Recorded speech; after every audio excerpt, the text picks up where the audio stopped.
Hi everyone, I'm Cheryl and this is my husband Manny, and this is your tip of the week. The reason why I brought my husband with me is so he can carry everything for me. And he's a big help. He's a pretty good sport. He doesn't push me to run along too quick in a fabric store because he wants to get out of there. He's pretty patient actually. But this is panel fabric. And I purchased this online, and I think I bought it from Etsy.com. I bought it a year ago, and it's Timeless Treasures Fabrics of Soho.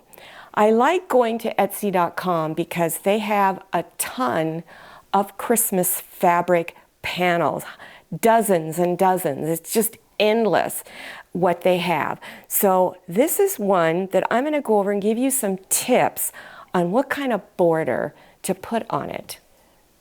So if you should get a panel fabric piece, this particular one or one very similar to it, look at the colors inside and you will notice there is black check ribbon design right here.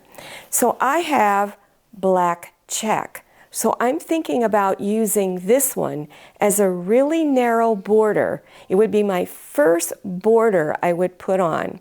So I would cut strips the length this way, and I'd always cut them a little longer, stitch the two sides on, and then cut pieces for each end and stitch those on.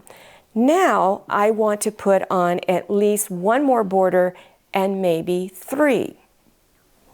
Now look at the other part of the ribbon.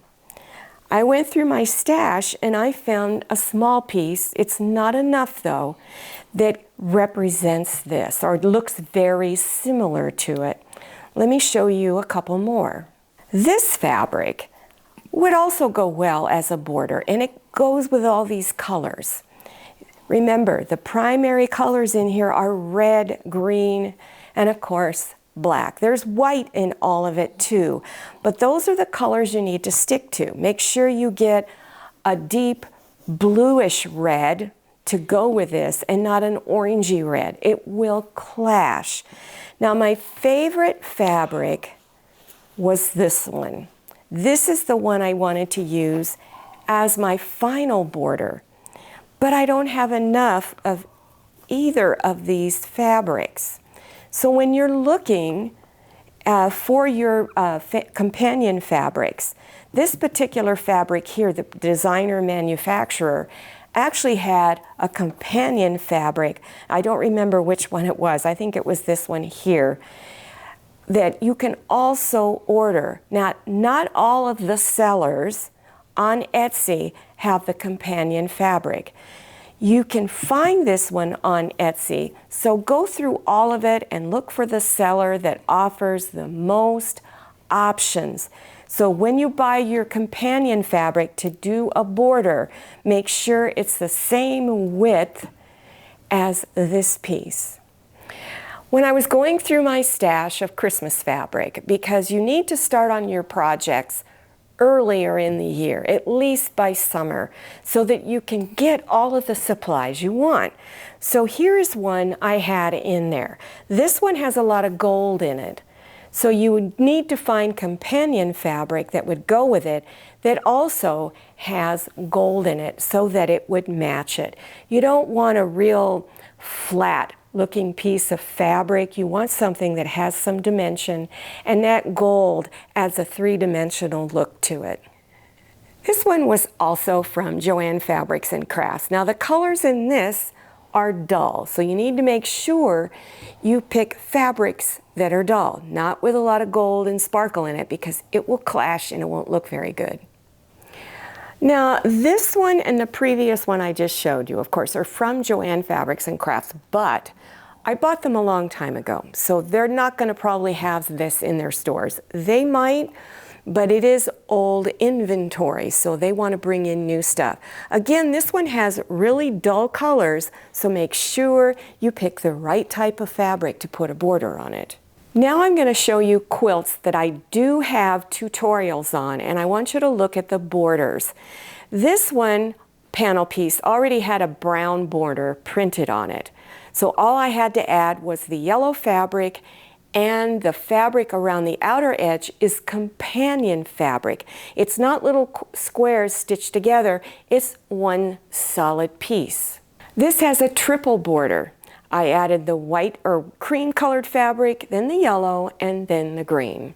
This is my favorite quilt for fall that I have ever made. I usually put this up on the wall every year. So I've added the yellow fabric as a border, then I cut different size of rectangle pieces and stitched them together and then added it as a border. This Christmas quilt, I did the same type of border as the previous one. I cut different shape rectangle pieces and stitched them around the edge.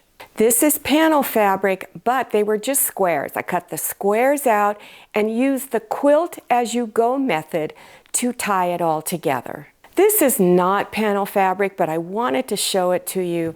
It is pieced squares and rectangles stitched together, placed in the shape of a Christmas tree. Well, I hope you enjoyed this sewing tip of the week. I hope I've helped give you ideas for the type of quilts that you can make for the holiday season. So there is going to be a playlist, or excuse me, links down below your YouTube screen in the description section.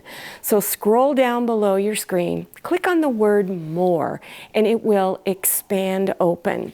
You'll also see links to my sewing tips of the week, which come out every Wednesday. They are very informative and educational.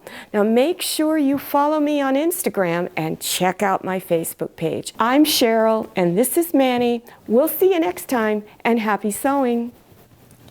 If you like the Sewing Room channel, one of the best ways to show your support is to subscribe by clicking on that red subscribe button and give this video a thumbs up. And don't forget to click on share to share this video with your friends. And make sure you click on the bell so you receive notifications for all my new videos.